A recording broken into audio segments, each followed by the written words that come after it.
We are the Leg Kick Podcast. We're here to talk to you about MMA. We had a ONE FC card on Wednesday. We're previewing the upcoming Bellator fights, which are going to happen in a couple of hours. Then we've got a UFC card this weekend, lackluster. We've got Jake Paul, Ben Askren. But before any of that, and before we dive into the news, possibly a bad take of the week, subscribe. Share the podcast around if you have any friends that you think might benefit from hearing the leg kick. Any casuals who we could razzle, bedazzle, jazzle, badukes with our knowledge and turn them into true fans. Let us know. Let your boys know. Anyways, we have some interesting news to discuss. Mm-hmm. Ooh, oh boy, do we, Mike? Do we ever? Are we going to talk about the one where I'm probably going to go off? Which one's that? Oh, the title shot between the GOATs. Ooh, oh boy. Nunes and Juliana Pena. You want to start on that one? Man, Julia Pena really spoke that one into existence. Here's my counter argument. Who the hell else is there? It's a good point. Else, it's like, Amanda Nunes is like, Achilles at the opening scene in Troy when she's just looking at the that other Greek army, just like, is there no one else here? Is there no one else here? I'll fight both of you at the same time. Like, there's no one. There's no one. That's it. So it's like Juliana Pena is like the sacrificial lamb. He's just going to be thrown out there for her. Yeah, more or less. More or less. I mean, this division's like, okay, what do you got? You got like one fight win streak. Okay, cool. All right, you've been out inactive for like how? Okay, all right, just go. I just have lambs a hard to the time. slaughter. I just have a hard time believing that the woman who got tapped out by GDR. She was tapped out by GDR. Yes, she was. Yes, she was, and it was recent too. It was recent. Yeah, I don't respect her chances. Her striking is robotic, slow, and her chin is up on a platter to be hit. We thought if she could mobilize her wrestling effectively, who knows, she could make something happen. But she's been out-wrestled by 125ers. She's been, tapped out by people who exhibit a complete lack of a ground game. And I don't know, man. I'm just... Yeah. Let me roll down Juliana Pena's record for you. Yeah, let's have a look at this. Because I don't like to besmirch people's name. I got a lot of hate for the Jessica I stuff I said. And then after I was like, go look her up and go understand why. So let's do this for people. Let's do people's homework for them.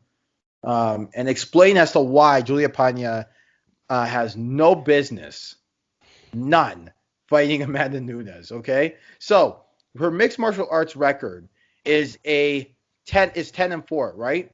Is a checkered 10-4. So let's go back to 2016 where she beat Kat Zingano, right? Good win.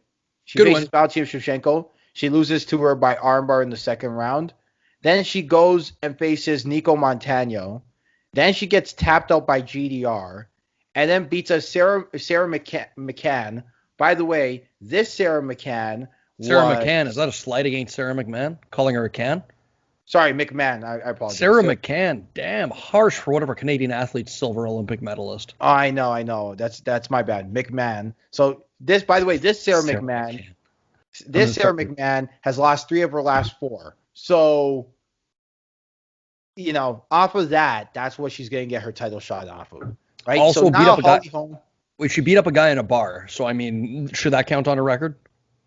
Sarah McMahon or no. Juliana Pena. Oh yeah, she did. Yeah, Juliana Pena did beat it. Yeah, that did happen. So yeah, this is what getting a title shot. This is what you need to do to get a title shot. You need to beat Sarah McMahon to get it. Yeah, man. They're scrambling to get anyone into the line of fire at this point, if we're honest. Jeez. There's not much else that needs to be said about that other than, that's one of those where you're like, hey, look, we got a title fight on this card. But at least have some semblance of a win streak before you throw her to. Yeah, give her Betch Kohea. Yeah. You know, just build up the record a little bit and then be like, okay, she's on a 3-fight win streak. Or do what Betch Correia did and get back the four horsewomen of MMA, as they were called, and have bring them in just to lose to Juliana Pena. Next, we have interesting fight between Francisco Figueiredo and JP Buys. A bit of a different trajectory for both of these. JP Buys losing his first fight. I've been following his career for a little bit. Interesting prospect out of South Africa. And Francisco Figueiredo, brother of, champion Davison Figueiredo, and fights shockingly similar. Which is fantastic. I got to say. It's actually, great. Yeah, I love the way those two approach the game of fighting. I love it. Yeah, it's madness. Anyways, in local MMA news, BTC is coming back. BTC 10 out of Vancouver, I believe they're having their initial show. So that's good to see. Canadian MMA, doing well. I have a rumor that a champion has actually signed on to that card. Rumor, not confirmed yet. Who's a champ? The initials are JC. We'll talk. Jesus Christ.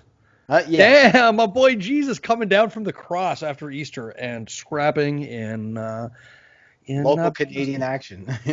But yeah, he bestoweth upon you victory in the octagon. One championship news, we've got Shinya Aoki. I believe he was booked to face Sage Northcutt. Probably some kind of COVID violation. One's kind of just like, we'll scrap that quietly. Because you remember that we announced that. Yeah, that was going to happen, yeah. And that's not happening, apparently. But Aoki is now facing, in a trilogy, Edward Foliang. I don't mind that one, though. Like, I think that actually is a little more competitive, to be honest. Hey, it's a matchup of an excellent grappler with 0 striking and an excellent striker with 0 grappling. So, Edward Foliang famously got... oh man, I don't even know the name of the sweep, but it's a basic ass full guard sweep, where your opponent's bicep, you're blocking Eddie Alvarez. Yeah. Eddie, that was, if you get swept with that without a gi, you're a scrub on the ground. But excellent striker, very fun on the feet, flashy, and has been able to, just with sheer unpredictability on the feet, really overcompensate for his lack of skills in other areas. But yeah. Yeah, and Shinya Aoki ain't exactly, Floyd Mayweather on the feet, so... No. You remember when he had that, I don't know if you remember this, but he's one of my favorite fighters ever, Shinya. Early pioneer of leg locks, always used to wear the rainbow spats into the ring, and that was fun by me. Just, a guy who proved that you can be a ground fighter and be feared and be a bad boy, when he broke... oh, that poor Japanese guy. Hirota's arm, broke Hirota's arm, and then gave him the finger. That was... Like, walked over and just flipped the bird and walked away. Terrible human being, but a fun fighter. Do you remember when they booked him in a weird Japanese combined rules match against that kickboxer, the one that always comes out in female cosplay before his fights? You ever see that? Was that... I can't remember the Japanese guy's name, but I've heard his name either. Yeah, but I don't want to go too far into the weeds, but I feel like I got to tell this story. So Aoki's facing this Japanese kickboxer, and from what I understand, pretty accomplished kickboxer. And every fight, this guy would walk out to the ring in drag, essentially, right? In female cosplay of his favorite female anime characters. I ask him, why do you do that? He's like, well, I don't know. All my favorite anime characters are female. Fair enough, dude. You do you, And I remember back then, this was like around when I started training 10 years ago, and the guy would, catch flack for it. It's like, let the guy live. Whatever. This is his thing. Let him do it. It's Japan. It's crazy. And then so they faced in a combined rules match where. I'm putting you to sleep, Mike? Yes, you are. Grab yourself a coffee. Anyways, so they're facing in this combined rules fight where I think the first they'd fight 2 or 3 rounds of straight kickboxing, at least 2 rounds, and then they do 2 rounds of mixed martial arts, something along that lines. I don't know the amount of rules, but it was more than 1 round of each, at least 2. And Aoki basically for the first two kickboxing rounds, spends the entire time throwing jumping double kicks and just these techniques that didn't do anything, but he just landed on the ground and then took a long time to get up and stalled the clock. And basically just stalled the clock on this guy by... hold on. Go ahead, Bubba. He's wanting to go out. Throwing these stupid jumping kicks off the ropes and stuff, like pro wrestling shit. And the guy's like, come on, stand up, like, fight me. What are you doing? And then they go into the MMA rounds, and like less than a minute into the MMA rounds, the kickboxer just flattens Aoki and flatlines him, KOs him. It was a big shock, but yeah. Because Aoki was trying to wait till... and the guy just flatlines him, like, immediately. Oh, man. Hilarious. Yeah, so that was that. So next up on the docket, we have...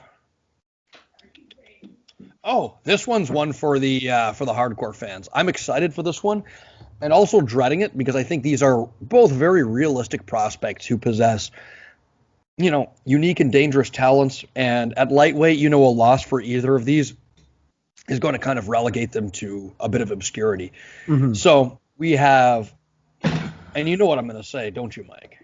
Oh, the one for the people. Don't worry, I got you. Diego Ferreira versus Gregor Gillespie. Wow. We got a wrestle banger with like endless, I wouldn't even call him a wrestle banger. I'll just call him what he is. He is a gritty grinder who has incorporated some submissions into his game. One of the best wrestlers in the United States. You call him a gritty grinder. Yeah. Gregor Gillespie against just a forward pressure stance switching banger with excellent jiu-jitsu who, in his last fight against Dariush, just came up short, but that was a war. So both of these guys coming off a loss, both of them need a win to be, considered in that relevant title picture. But I love this fight, and I hate it at the same time because these are two of my favorite fighters in this division, man. I mean, someone's got to win, someone's got to lose in this game of MMA, right? I really like it. I think it's where both guys. I think the reason why I'm very for this fight, excuse me, let me just move this up a little bit, is because this is exactly when both of these guys should face each other. This is a sink or swim, can you win face adversity fight, both are coming off of losses, both of their hot streaks have kind of dissipated, and now it's time to get back on the horse. Who's going to get on the horse? Who wants it? Right. With as far as what we know about their skill sets, Ferreira has the potential either on the feet or on the ground to finish this fight, to hurt Gillespie, to really slow him down with body kicks. And, but we saw in the Dariush fight, he's half the fighter on the back foot as he is on the front foot. Mm-hmm. And if Gillespie can mix in takedowns and put a pace on Ferreira, who knows? It's not like the ground is any safe haven for him. And Gillespie's hands really just exist as a smokescreen to set up his takedowns. But although he didn't look bad with his hands against Kevin Lee. Like, I watched that fight again, and I think a lot of people get kind of blinded by the head kick that, set Gregor into a shadow realm, unfortunately. But the hands didn't look like horrid. You know what I'm saying? He didn't look horrid there. I'm gonna have to watch that one back because I mean, for me, what's stamped in my memory in that fight is just that slip into the head kick. Next we have Clarissa Shields. If there was any truer friend of the podcast, it's Clarissa Shields, even though she hasn't come on yet. But friend of the podcast nonetheless. Booked to fight a 3-6 opponent, I believe. Was she 3-6? Brittany Elkin, who has a bit of a grappling. I can't remember her record, but it's like 3-6. It's something really like, Britt, come on. She seems to have a bit of a grappling background. I noticed on her Topology page she has quite a few grappling bouts. Yeah. Seems like a win-win for everyone. You get to build Clarissa Shields as a star on the back of this, I haven't seen Elkin fight. I don't know if she stands a chance. We also don't know a damn thing about Clarissa Shields' takedown defense. We know she's one of the best boxers in the world. We'll see. I'm excited. I'm excited for this combat sports crossover, to say the least. So, yeah, Brittany Elkin is 3-6. But it looks like her last 1, 2, 3, 4, 5, 6, 7 kind of competitions have been in grappling. So while she is on a 3-fight losing streak in MMA, one of those are to Kayla Harrison, by the way. She And has the other been ones? working on her grappling. Sorry? You said one's to Kayla Harrison, and I said any other ones? Oh, Yeah, Bobby lesser, Joe Dazel. lesser known competition, to be fair. Yeah.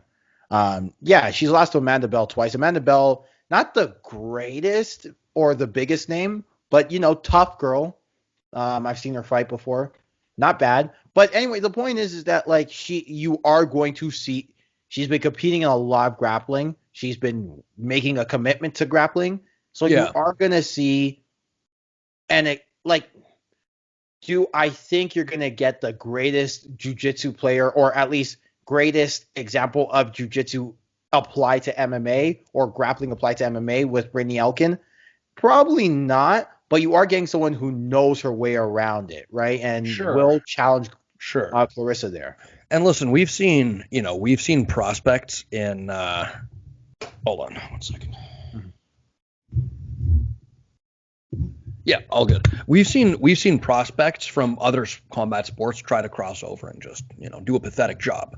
So we really don't know how this is going to look. And, typically when you do see boxers succeed in MMA, it tends not to be the higher level boxers. It tends to be good amateur boxers who have a good understanding of fundamentals and some basic movements. And then from then, they haven't really learned the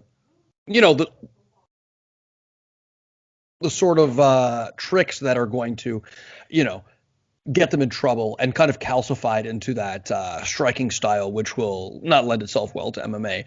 Kind of people who have sub 10.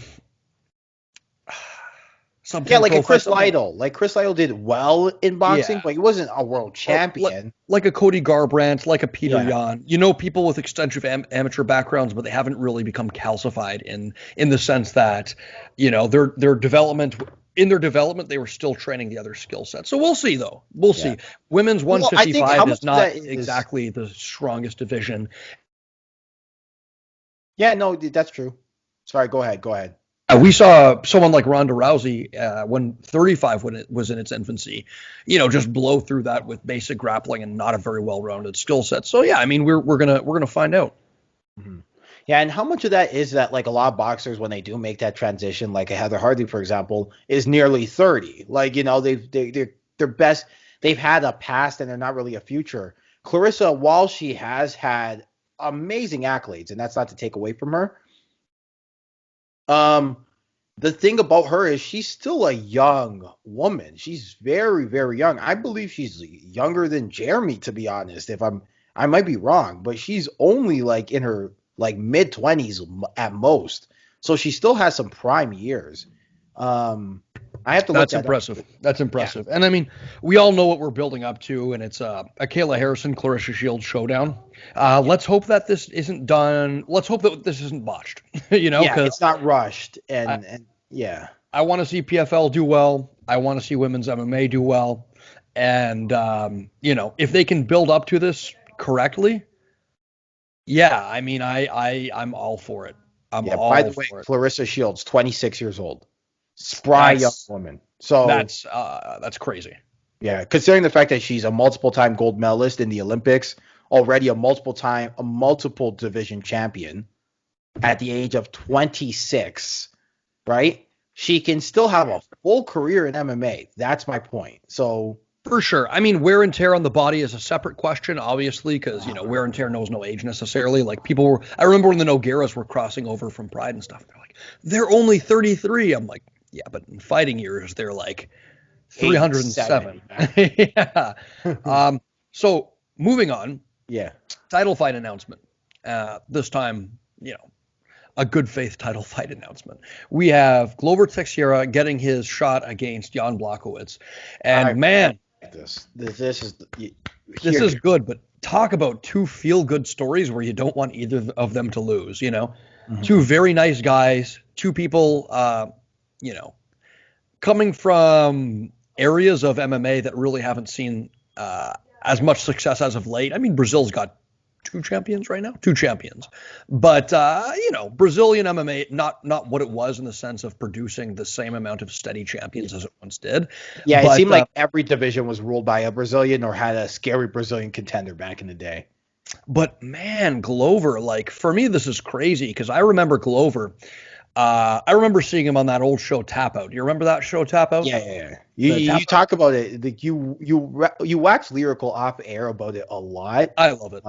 Because it was a great show. It was a great show. They had a great eye for finding talent, better than the Ultimate Fighter even. And Glover was one of the guys back in the day that they found out, and he just starched a guy in the regional scene. And I'm like, man, when are we going to get this guy into the UFC? And it turns out he got into the UFC, but for the longest time, the conversation was after that Jones fight. It's like, man, we didn't get Glover in his prime. Glover, we missed out on Glover's best years because of visa issues where he wasn't able to fight in the States. Like, he was a training partner of Chuck Liddell back in the day, for God's sakes. Like, this is the time frame we're talking about. Like, he's an old John Hackleman product. And now, sometimes in MMA, just by hanging on for long enough and willing to just stick around longer than everyone else, you'll get your shot in the sun, a la Michael Bisping. And, the man's been doing largely the same thing. It's not like he's had necessarily a big evolution in skill set. Tough as nails, got an excellent ground game, very good arm triangle and top pressure, punishing ground and pound. His cross-counter left hook is precise and well-timed, and it's a skill set that's aged well and, has taken him to the top of the heap, and here we are, Glover versus Jan. I'm not discounting Jan ever again. I don't know about you. Told you so. Hey, I will eat my words. Well, I mean, in fairness, it's not like I didn't pick Izzy to win. I did. Yeah. I just said I just shot Jan a lot more bail than other people did. I remember you rating Jan's chances better than we did, and we're just like, stop, Mike, just stop. There's Mike playing the contrarian once again. Right, but you know what? I will say this about Jan is that, again, I truly think that he does a lot better against southpaws than he does against orthodox fighters, especially orthodox fighters who know how to box, right? Glover's going to be waiting on him. Glover's not going to be afraid to sit down on his punches, and the consequences of them are going to be, dire. And Jan, some of his fights where he's lost have been where he's been out-wrestled, and wrestling has been a big feature of Glover's late career. He's got a great double leg, a good single leg. Great scrambles, too. Great scrambles, and when Jan's lost, he's been out-grappled like Corey Anderson. What else we got on Jan's record? Gustafsson fight, he was out-grappled. Which was weird. Which was weird. But you know what? Who knows? This is a new iteration of Jan, so I'm willing to wait and find out. We'll have more analysis on that as we get closer to the date. Yeah. I really like this fight, though. I really like it. It's the fight that both fight guys. It's one of the few fights that we see in the New Age UFC where it's not a money fight. It's not for the fans, but it's a fight based on sport merit, competition merit. And I think the UFC needs to go that way if they want to be taken seriously and be amongst the big boys like the NBA and the NHL. They got to do it this way. But alas, I couldn't agree more. There's my soapbox. I couldn't agree more. And you know what? It's not like it'll be a boring fight by any stretch of the imagination. We could see fireworks. We very well might see fireworks. Okay, a couple of Bellator announcements, and then we'll get this show going as far as previewing these upcoming fights. One of them, we're a few hours to go, so I guess we'll discuss it very quickly because you guys ain't coming here for that. Michael Venom Page has got a new fight against Derek. I don't even know this cat's name. Oh, yeah, like most of his fights. But you know what? This guy's actually got 17-3 record. Derek Anderson. So, I mean, I'll look into him as we go, as we get closer to the date. But good to see Michael Venom Page isn't fighting a total can. Yeah. I mean, that Ross Houston fight, I was actually kind of impressed with Ross Houston. Like, it was still at the MVP show for the most part, but Ross Houston was trying to take it to him with the grappling. and looked like he was displaying some sort of technical acumen with grappling, but Michael Venom Page looked like he was way more improved on the ground. I wouldn't say he's gonna all of a sudden go submission underground and start tapping people out, but he looks like he made a commitment to the grappling game. He's strong too, man. Like I remember in that Lima fight, there was this moment where Lima's sitting in his closed guard and ready to unleash some ground and pound, and Michael Venom Page just grabs each of his wrists, and he's like, "No, you don't." And Lima couldn't get his wrists free for like long periods of time. Yeah, so like it shows that it seems like if Venom Page wants to and he makes a commitment to it, he could be very serviceable on the ground, right? But he's got to train the right way, and I think that's what it comes down to. It's not necessarily training hard; it's training right. And you don't get that by facing these cans. So if he's facing someone who's legit, more power to him. I really would have liked to see Venom Page versus Jason Jackson. I think that's the fight to make. That's the litmus test fight for Venom Page for real. But isn't Jason Jackson involved in this tournament? The welterweight Grand Prix? Yeah. Yeah, doesn't he have a fight coming up? Or did he? He does he not? He fought Neiman Gracie a couple weeks back. Yeah, he fought Neiman Gracie and beat him. Listen, very controversial in my I had Jason Jackson winning 2-1. Well, Mike, make it what you will. You need to get your eyes checked, my friend. All right, well, it is what it is. Maybe it's a makeup call for the Ed Ruth fight because he got robbed against Ed Ruth, but oh man, like the whole Lyoto Machida, Rampage Jackson, and then Lyoto Machida Phil Davis thing. Yeah, like where it's like you get the makeup call after the fact. Yeah. And then finally, Douglas Lima booked against Yaroslav Amosov. All right. I mean, I think Yaroslav Amosov is a good fighter. I don't think he's a title challenger level fighter at this point yet, especially when you have guys like Neiman Gracie, Jason Jackson. I mean, Venom Page, why not? McKee Jr. Sorry? Wait, no, McKee Jr. is down a couple weight classes. Sorry, my mistake. I'm sorry, I couldn't hear you. Nothing. Just disregard my idiotic comments. Oh, okay. Right. But yeah, you have guys who you can make an argument deserve it more, but maybe they know something we don't, right? Bellator always knows something we don't. Yeah, and with the tournament going on, I don't even know what's going on. Yeah. All right, so this concludes the news. Let's move into the UFC card, my friend. All right, let's do it. We have got a, mediocre UFC card, but a couple good fights on it. Don't sugarcoat. Do not sugarcoat. Usually, you're the one on this show who comes in here and tells it like it is, Stefano. So I was going to say this is Mike, the Eternal Optimist here. Look, I will say this: I'm excited for the main event. I am incredibly excited for the main event, and as you should be too. Yeah. Robert Whittaker versus Kelvin Gastelum. It's a fun main event. It's a fun main event. I honestly think the difference in this fight could be the wrestling of either one of these men.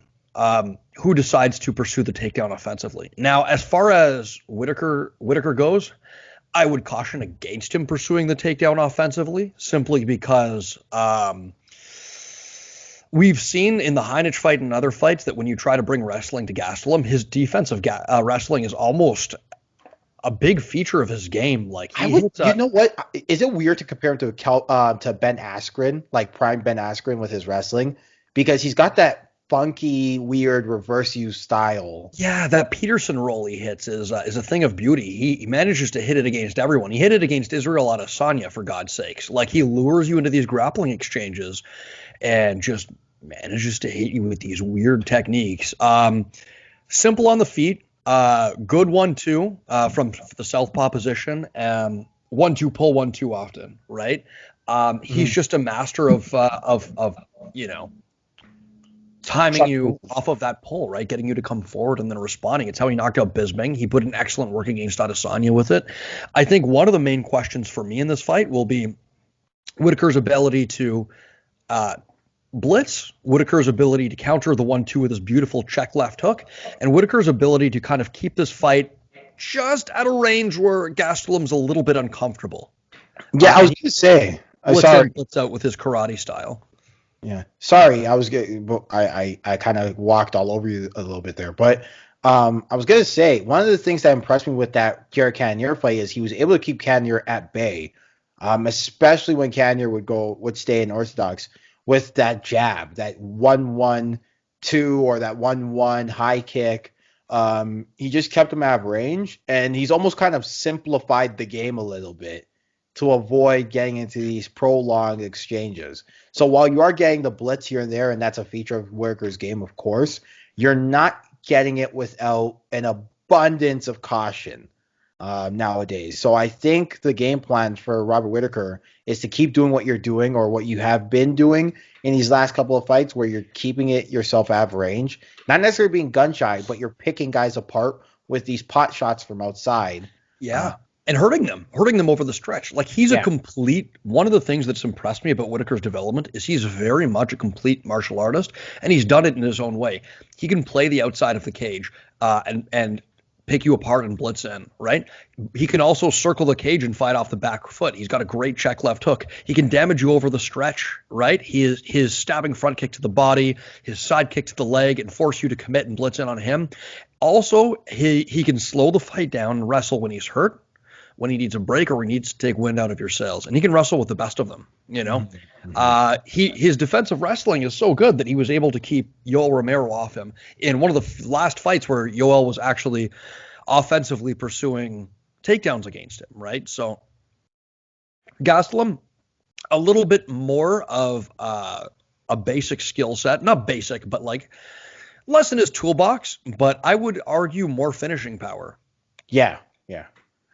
He's got very great left straight off of the pull. There's a lot of graveyards. There's a lot of people in Kelvin Gastelum's graveyard off of that pull straight that he has. Belfort, Bisping. Damn, that's just the two that come to mind. But those were scary. Although I will say, in the case of Bisping, he should have never fought that fight. That was such a bad idea. Yeah, I mean, there's an argument to be made that Bisping shouldn't have been fighting the last half of his career with one eye, right? Oh yeah, when you find out after the fact he takes his eye out, and you're like, oh, you've been fighting like that since when? Oh, since you got head kicked in the face? Oh, like yeah. And I mean, as far as this fight goes, we tend to because Gastelum did have a fun win against Ian Heinisch in his last fight, I think we kind of tend to underrate the position that he's actually in the division. Let's be clear. In his last 4 fights, he's 1-3. And, some of those were close fights. There was a split decision loss to Darren Till that for the life of me, I can't remember a single thing about. There was the heel hook against Jack Hermanson, and then there was that war against Adesanya. Yeah. The last 2 losses were weird because Darren Till, Kelvin Gastelum just for whatever reason couldn't get inside on Till. And that's when I was like, wow, Till not only is huge for the division, he's fast. Because he was able to just kind of keep Gastelum out of range for whatever reason. Yeah, which is a danger in which is obviously another danger in this Whittaker fight. As well. And, Till fights long stretches through southpaw. I think Gastelum does a lot of his work getting people to overextend, throwing the cross at him and coming back with their own. Till much more measured, though. And it's a weird fight to make, I think, particularly in the sense that, I mean, Gastelum, like I said, 1-3 in his last 4. Whittaker, aside from that Adesanya hiccup, is just streaking. Undefeated essentially since he was at 170. Undefeated since, other than the Adesanya hiccup, undefeated since 2014, right? So what does this win do for Whittaker, and why do you think he took this fight, Mike? I think Whittaker, okay, I think Whittaker sees the writing on the wall of what the UFC is trying to do because he's already lost to Adesanya, and Whittaker doesn't want to be Jose Aldo, okay? Where you basically are in obscurity because you lost to the superstar when you should be, in a lot of people's mind, considered a superstar as well. And I think there is, look, as nice as a guy Whittaker is, I think there is that kind of in the back of his mind where he understands that he needs to face Israel Adesanya again, and he cannot do that if he's kind of sitting on his hands. So what he's doing is he's trying to nuke the division for Izzy, right? And saying, I am literally the only viable shot you have at middleweight. So it's either defend or vacate. Now, given that that's his that you think that's his strategy, do you think it's a smart strategy? Because when I look at middleweight, I struggle to see anybody else that can really make a case for a title shot. Like for whatever reason, people can't seem to keep Darren Till's name out their mouth. But like, let's be honest, as talented as Darren Till is, in his last 4, he's also 1-3, right? I think it's because of the fight with Robert Whittaker was such a 4D chess experience. And Adesanya has made it known that he loves the way Till fights, that people are like, oh, there's something here. But now, you know what? I guess there's Marvin Vettori as well. You know what? And he was supposed to fight Till. Yeah. Here's what I think. I think everyone expected, including myself, to be fair, Adesanya to beat Blachowicz, and maybe to forfeit his title at 185, right? I think everyone was kind of that expectation. Mm-hmm. And then when it didn't happen, it's like, oh, look, Daddy's home again. He's back down to 185. And I think maybe taking this fight, and I don't know when around the timeline was of accepting this fight, but maybe the logic was, look, Adesanya's probably going away. There could be title implications on this fight. And I could have seen if Adesanya won and decided to go back up to 205, make it a permanent move, maybe the UFC throws a title on this, right? That's not out of the ordinary in my mind, right? So maybe that factored into his thinking. I mean, yeah, like I can definitely see that. Like I think that's also a thing as well, because it's like, why would you take a Gastelum fight? Although I remember the rumor was it was going to be Whittaker and it was going to be someone higher, I believe. It was going to be, I want to say Hermanson, but like it was going to be someone higher, and then they couldn't do it, so he ended up Whittaker and Costa. Remember, it was Whittaker and Costa, right? Oh, that's right. What felt, and then Costa, something happened to him. Costa got like the flu or something, right? Yeah, so yeah. That's the idea. Right. So that's why I'm saying the idea was, I'm going to nuke all of your possible options so that you can only face me. I'm not saying Izzy's ducking Whittaker, but, Izzy has not brought up Whittaker one time since kind of beating Whittaker. He has said Till. He has even mentioned Vettori a little bit. He said Holland. He said Cannonier a lot. But ironically, he has kept Whittaker out of his name a lot. And I'm not saying he's ducking. What I am saying, though, is I think Izzy has moved past Whittaker. And Whittaker's like, oh, yeah? Well, watch this. And so is it a strategy catered to longevity for Whittaker? Absolutely not, especially with his injury history. But is it a strategy that I think can work if it goes his way? Yeah. Izzy has seen Polish power and knows that it's not going to be that easy. So he can't just go to 205. He has to defend and build his legacy at 185. And unfortunately, it looks like you're going to have to face Whittaker again. Yeah, it's a weird one. So moving down the card here, now that we've actually recalled about this fight, it's weird. It's like pandemic matchmaking, right? Like some guy gets injured and then someone replaces someone else, and before you know it, like the fight is some Frankenstein affair of two fights that weren't, Yeah. What else? We've got Jeremy Stephens versus Drakkar Klose. Should be a banger, and I think potentially a fight that could deliver Jeremy Stephens a knockout. Mm-hmm. I mean, Drakkar Klose looks like he's got one foot out of the door with the UFC anyway. Really? How so? He's been making a lot of comments about how he's just there to make some money now. It's not else for him. He's there to make some money. I mean, easy to say that when it's kind of weird to say that when you are coming off of a knockout loss to Beneil Dariush, who is, Yeah, underrating his abilities for sure. But I got to be honest, I don't see Drakkar Klose as being somebody who can fight a disciplined enough game plan to beat Jeremy Stevens. Mm-hmm. And let's be fair, that's kind of what it takes. Wait, is Jeremy Stevens back up to 155? It is a lightweight fight, yes. Oh, interesting, because he was 45 for the longest time. Yeah, yeah. Interesting. I didn't remember. I don't know why that slipped my mind.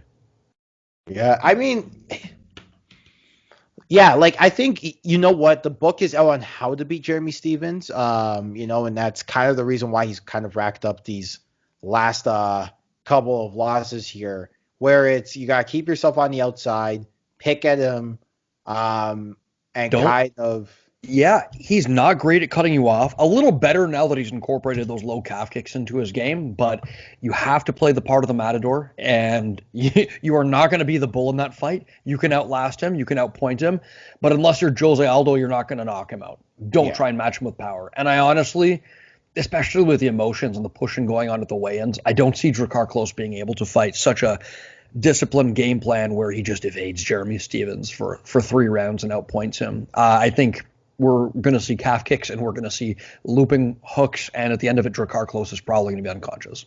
Yeah, like in fairness, like it takes a special person to beat Jeremy Stevens too. Like I get it, has lost his last 4, but that last 4 was Jose Aldo, Zabit Magomedsharipov, Yair Rodriguez, and Kelvin Kattar. Some of the best fighters the world has to offer. So it's not going to be an easy fight for Drakkar Klose, but let's say Drakkar Klose pulls it off.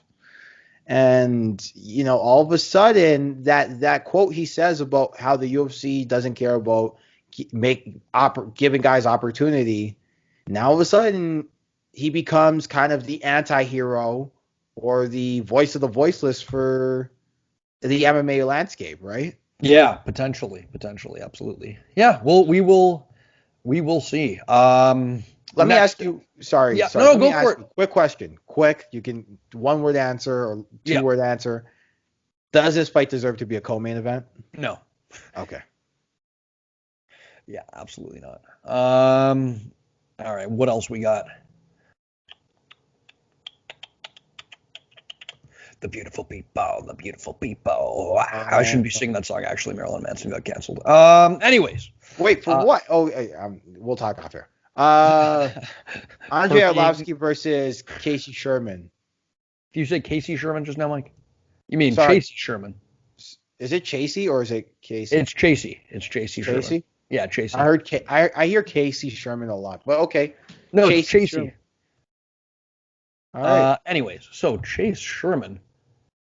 Oh my God, he was fighting in bare knuckle. Did you know that? Was he? And lost to Joey Beltran. Really? 2019. Yeah, beat Arnold Adams, whoever the hell that is. Interesting. Okay. Well, why do I think Chase Sherman wasn't always a heavyweight? So am I wrong in assuming that he was not always a heavyweight? For whatever reason, I don't have any. He has always fought in heavyweight apparently, but for whatever reason, I was willing to incline to agree. But I think it's because he was skin. I remember him being slimmer. I do remember him being slimmer, but he's always been heavyweight. I don't know what to say about this one other than Andrei Arlovski's been on a career resurgence. Could be a banger. Arlovski looking, limited in his skill set these days. Limited to that left cross, but, savvy enough to kind of stay out of danger for long stretches of the fight and beat people as well regarded as Tanner Boser. So there you go. Yeah. Hey man, gotta give him his props on that one. Yeah, I just struggle to see a fight where I remember Chase Sherman. To be honest, like I'm trying to remember. I think he had a nice little elbow and some punch, some ground and pound against another gentleman in the UFC. He beat Ike Villanueva in his most recent one. That's probably it wasn't a very good fight, right? It was dominant. It was dominant. Like Villanueva didn't seem to have much for him. He was much slower and just never really Oh got off. yeah, that's right. That's right. It was on the Anthony Smith Glover Teixeira card. Yeah, yeah, Yeah. yeah. I think lost due to cut, I believe, cut stoppage. Although I'm not entirely sure. Yeah. And then we've got below that the second best fighter in Ghanaian history, Abdul Razak Al Hassan, facing a 4-1 fighter. Is What? he Jacob Malkoun? It's Jacob Malkoun. Is Jacob Malkoun 4-1? Let me He's see. four Yeah, and one. Jacob Malkoun is 4-1. I remember he got knocked out in what was it? 16 seconds to Phil Haas. Was it? Yeah, that That was. is right. Yeah. So he was 4-0, and he was coming into UFC as kind of hyped up as this kind of prospect. Um, and he faced Phil Haas and then kind of got cold cocked a little bit. I don't know what Phil Haas has been doing since, but I guess maybe the UFC wants to give him another shot here, or maybe it's just pandemic booking, as we like to say here. Yeah. And let me look this up. What has Phil Haas been doing since? But yeah, like just went in there and straight up just beat the dude in a very very quick affair. Um, yeah, I think what's it called? I was gonna say something to this. I think this is the cut or not be cut fight. Even for pandemic booking for both of these gentlemen. I mean, if Abdul Razak Al Hassan loses, oh by the way, Phil Haas beat Nasruddin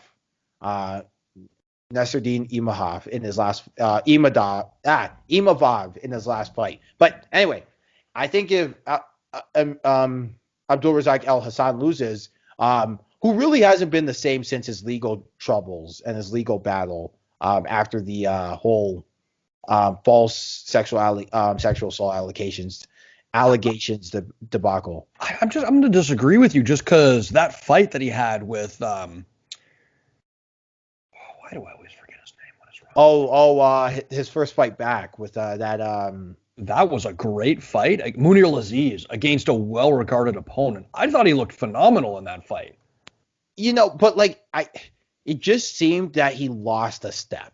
Even in that fight, he just not the explosiveness seemed a little gone there. He just hasn't been able to get that explosiveness back. And then obviously the Chaos Williams fight. I wouldn't necessarily say bonehead move because you're literally just throwing out a leg kick. Expect. Oh yeah, that fight was chaos. I had wiped that from my memory. Yeah, so really hasn't looked the same. I remember Abdul Razak Al Hassan just beating Homasi to the step, like just being 2 steps ahead of that Homasi gentleman a couple times before. So to me, I just think I would have liked to see him do some soul searching. I would like to see him do some training in the gym. I would like to see him pick up some skills, transition his game a little more, and stop relying on that athleticism, that explosiveness and that power, and start relying on some technical skills because he has that bag. He's a very well-renowned judoka. So, sorry, judo player. No, judoka is correct. Oh, judoka is correct. Judoka is okay. correct. Yeah. Even in the male sense, okay. Yeah. I thought Judoka is what you say for a judo player.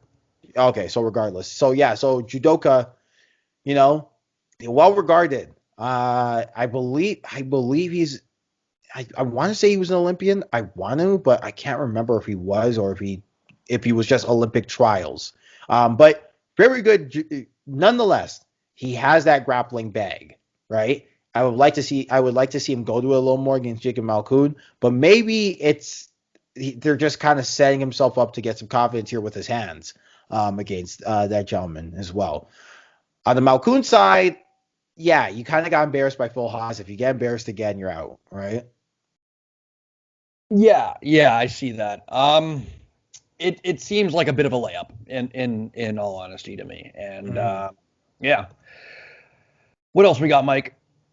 We got another lightweight matchup between Violent Bob Ross and 6-1 opponent. Sorry, A 6-1 opponent. Yeah, I just can't remember the gentleman's. I know his name, but I can't remember the gentleman's kind of last fight. How long ago was it? Has he been on a bit of a layoff? Why am I having a tough time? We are struggling to pull this together, but I mean, with in with fairness, the with card's not very good, no, and that's that's what I probably mean. why. Yeah, like, and I think that's why we're struggling so much. But But yeah, UFC give us more to work with. Is there anything else worth talking about on this card, or should we do a very quick review of Bellator? let's do a quick preview of Bellator because I will say, Austin Hubbard is on the card. Against Dakota Bush, whoever that Yeah, is. which I think is a very, very, very good fight. Very underrated. Who's And Dakota does Bush? not. Sorry, go ahead. Who's Dakota Bush? Is that George's son? um, I'm not sure. But also, Alexander Romanov is fighting Espino on That'll this be a card fun as well. fight between a couple of plus-sized grapplers. Am I right? Am I right? See, in a division that doesn't have very many grapplers, and that's putting it lightly. Yeah. What the hell happened, heavyweight? Where's your grapplers? The answer is that's weird. Yeah, there used to be like, especially Pride used to have a ton. A ton. It was a grappling heavy division for a while, right? I mean, let's look at the past UFC champions. I mean, Stipe, well, it wasn't a big feature of his style, was a grappler as a champion, and then pre-Stipe we've got was it Kane pre? Yeah, Well, Verdum, for Doom, and then it was grappler, Kane. Kane. So yeah, in the past it was all grapplers, but today heavyweight's a striking heavy division. But I think it goes to show you how much you can, with a little incentive, you can turn mixed martial arts into a striking sport, right? Oh boy, yeah. And that's another story for another time. I'm man, very very disappointed, and I've been saying it for a while. If you prioritize these kinds of stand-ups and rule sets and whatnot, this is what's going to happen. But At the anyways, same time, though, like there's a very easy way to just kind of balance it out. No stand-ups, but you can kick and knee down opponents, and I think all of a that's fair. sudden, you're I gonna see think that's strikers do absolutely well. fair. You're gonna see grapplers do well. Or Anyway, just sorry. I don't even need no stand-ups, but be a little more lenient with them. Yeah, A little less lenient with them. Anyways, we've got Vadim Nemkov versus Phil Davis in our main event. really like this card actually. Yeah, I like this card. This is a deep Bellator card. Nemkov, he's looked phenomenal, athletic, fast. Was able to catch Bader with that head kick at the end of his range and just turn his lights out. Man, for the first time in a while, the Bellator's light heavyweight champion might be better than the UFC's. And then Phil Davis, good wrestler, great Kimura. Just a punishing top player, but tends to struggle when he's afraid of being hurt on the feet a little bit and tends to just kind of play the outside and ineffectually throw kicks. Let's Which Anything to is say on that? weird. Let's run through this card nice and quickly. Yeah, no, really quick weird word. Really weird that Phil Davis decides to do that. Like he just is a tentative striker at times, and sometimes he's a monster of a grappler. Yeah. Like I always used to say, there should be no reason why Phil Davis shouldn't be challenging for a light heavyweight championship, and he just never did. Didn't he? Didn't he fight? He fought Bader twice. Light heavyweight championship. Sorry, light heavyweight championship in the UFC. UFC? Yeah. Yeah. I Sorry. mean, I remember him coming up, him and John Jones, both on that UFC 100 card years ago.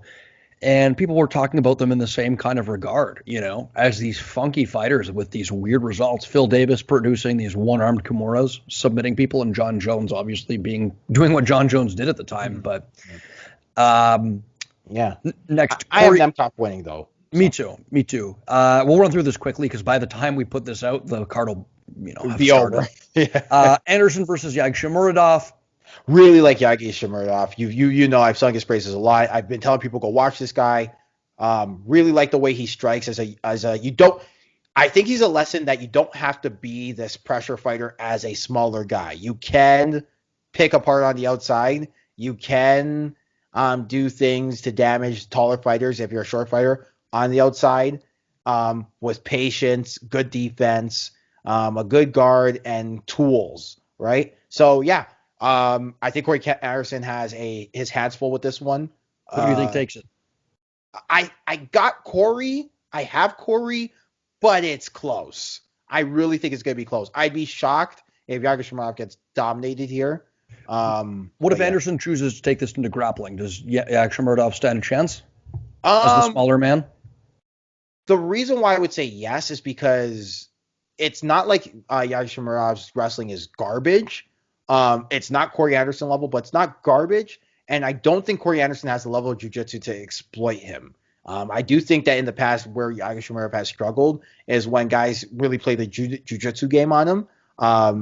If I remember correctly, he does have a couple of submissions where he did kind of look a little exposed there. But you know, I would say that like he would be what's the word I'm looking for?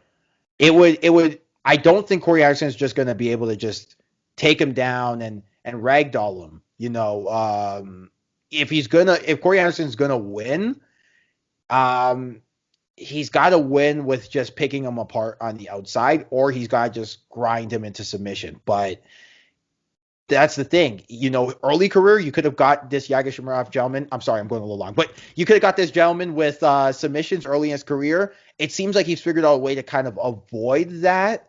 And if you're going to beat him, you're going to either have to do what Magomed Ankalaev did, where it's you got to pick him apart on the outside, bait him into kind of throwing first, and you hit him with something second, or you got to grind him. You got to grind them, and it's hard to do that, right? Anyway, sorry. Go ahead. So next, thank you for the breakdown of that one, Mike. And then next we have a 5-4 Vida Arteaga versus a 5-2 Desiree Yanez. Bellator, why? Why is this your Coco main? Why? 5-4. I think is you know Coco why. Main? I think you know why.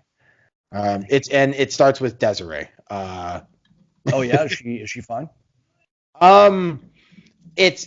She's a good looking girl. She's okay. Fair enough. Right? But here's the thing. Tatted up to the gills. Interesting. So anyway, the point is that like she's an interesting figure. She's 5-2. They're trying to hype her up. Also, she fights in a division that I would say is actually one of Bellator's sneaky strong divisions in women's flyweight. And you gotta get some established names.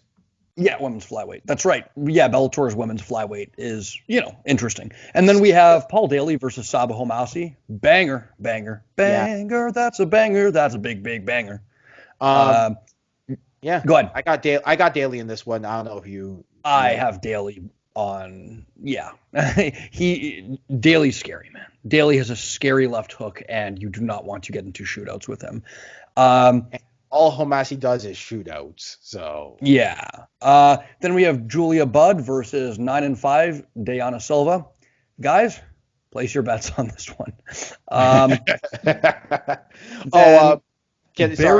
I gotta do this again. My boy Giancarlo Lino had an exclusive interview with Julia Budd. Go check that out. It was a very interesting talk. And running down the card, we have Raymond Daniels facing a 5-4 opponent. Okay. All right. Thank you for that. Canadian Lance Gibson facing Marcus Sun, who I don't know. Vadim Nemkov's brother, 30-7, buried on the undercard against Carl Albrechtsen. Ooh. That's actually a sneaky good fight. That's a sneaky good fight. Swedish prospect. Would you call him a prospect at this point? He is a bit of a veteran, although 13 fights. 27 years old at light heavyweight. Hell, what the hell? Let's call him a prospect. Yeah. Good fighter. I think he beat older Nemkov actually. I think he beat older Nemkov before. So did he now? Yeah, he did beat Nemkov in Risen. Yeah. This guy's been fighting in Risen for quite a while. So yeah, that's an interesting little fight we got there going there. And then finally, absolutely buried as the second fight of the night, we have Saul Rogers, the only man to on the Ultimate Fighter, to be fair, so exhibition bout, beat Ryan Hall, was able to deny him the proper ranges and get denied onto the Ultimate Fighter, and based on visa issues, facing UFC vet Mads Burnell. Bellator, who, by the way, Coco main? I was gonna say, who, by the way, Matt Burnell, through no fault of his own, got cut from the UFC. It was more so just a case of circumstance. He was beating the brakes off Arnold Allen before he fell into a sneaky guillotine. Yeah, so No disrespect to Allen, like that was an excellent, had an excellent eye for a submission in that one, but was putting it on Allen in the boxing and wrestling ranges.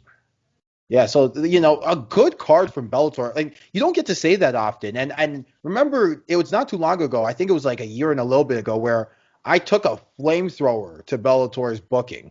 So for them to come out. Yeah, still booking squash matches, but at least they've got some interesting fights, right?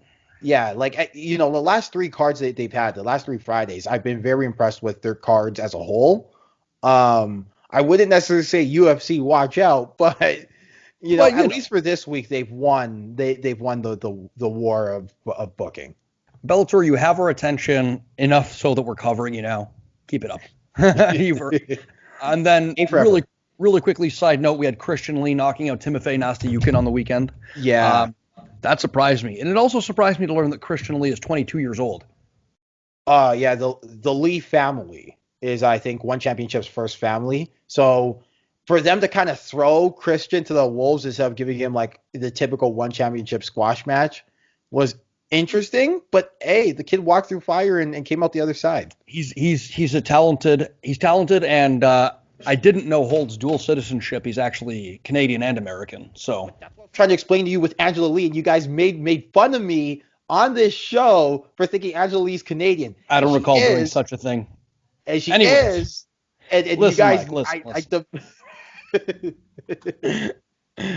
Anyways, this has been a leg kick preview.